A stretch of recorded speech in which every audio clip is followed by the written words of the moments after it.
Hi, and welcome to Trauma Talk with Tina. I'm Tina. This is my outlet to share my experience, strength, and hope with others who have suffered from the effects of betrayal trauma. First and foremost, I am not a therapist. I am a middle school English teacher. And if that isn't traumatic enough, I'm also an evil stepmother. I'm also a member of the Church of Jesus Christ of Latter-day Saints. But don't let those cultural stereotypes stop you from listening to what I have to share. So what is betrayal trauma?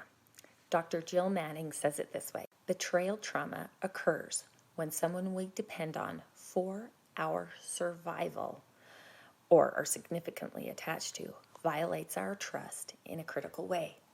This can be anything that upends your world.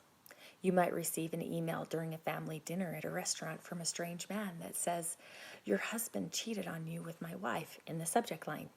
Then, gasping for breath as your world implodes, you might run to the bathroom, nearly pass out on the floor from a debilitating panic attack, and suffer betrayal trauma that way. Your husband might meet you in a random parking lot to tell you that he wants a divorce, and he has just cut you off of the bank and debit cards. And you have no money to support you and your little toddler sitting on your hip. That's a traumatic moment too. The effects of betrayal trauma on the brain are not unlike those with PTSD or post-traumatic stress disorder. WebMD says that PTSD can create a lasting consequence of traumatic ordeals that cause intense fear, helplessness, and horror. This is what a lot of people who suffer from betrayal trauma fear and feel as well. So PTSD is usually suffered from people who've gone to war, have suffered from sexual assault, or the unexpected loss of a loved one.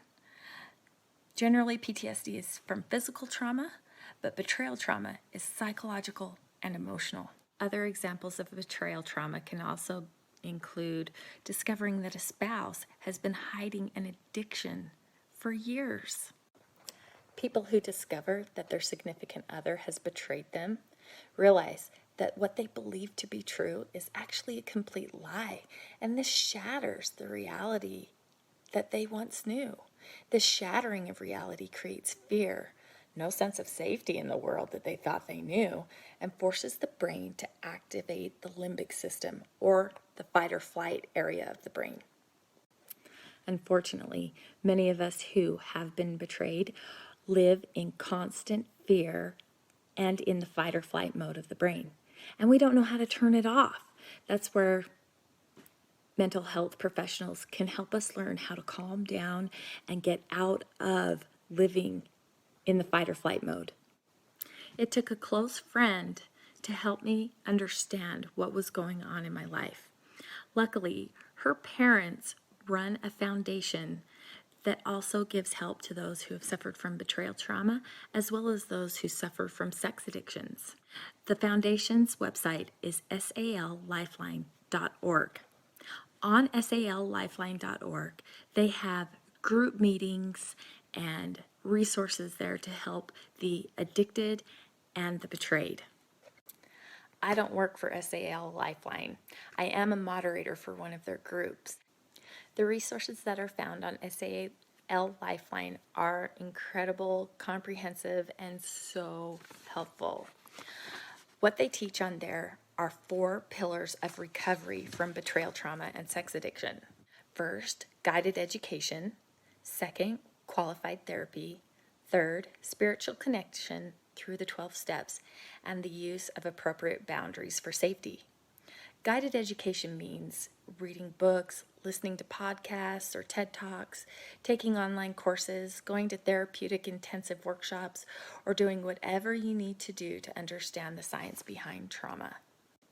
Next, finding qualified therapy means finding the right therapist who is certified in your trauma or addiction and can guide you down the right path for your specific needs.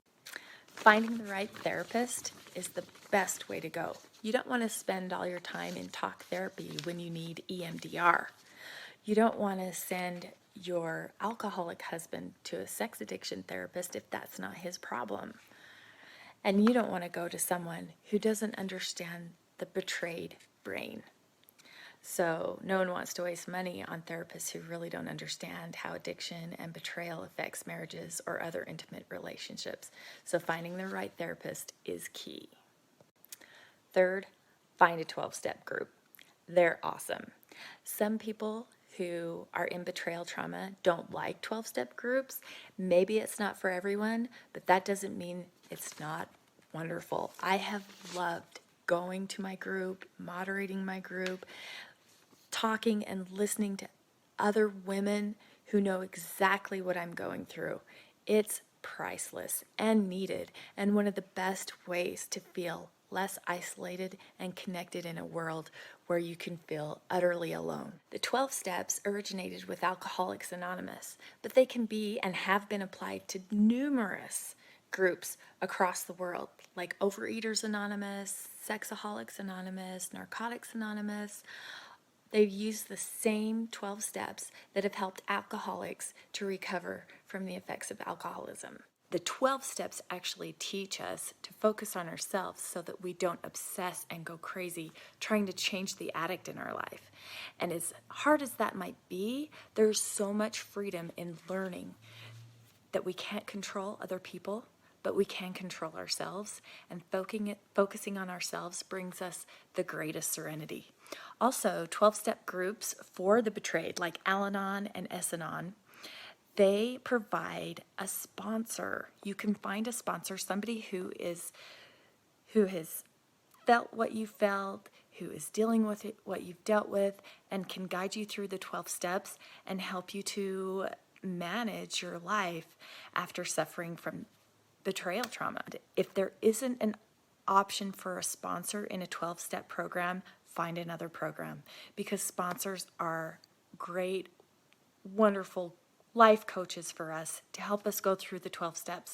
And I am so thankful that I had a sponsor to help me through this traumatizing part of my life. Finally, the fourth pillar of recovery that SA Lifeline suggests is that we use appropriate boundaries.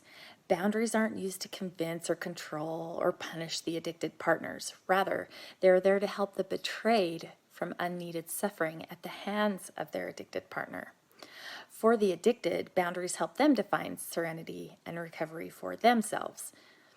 Therapists, sponsors, and accountability partners can all help to create the boundaries we need to keep ourselves safe as we recover from trauma or addiction. Not going at it alone is critical to success, though. Thinking that you can overcome this alone is very difficult and isolating.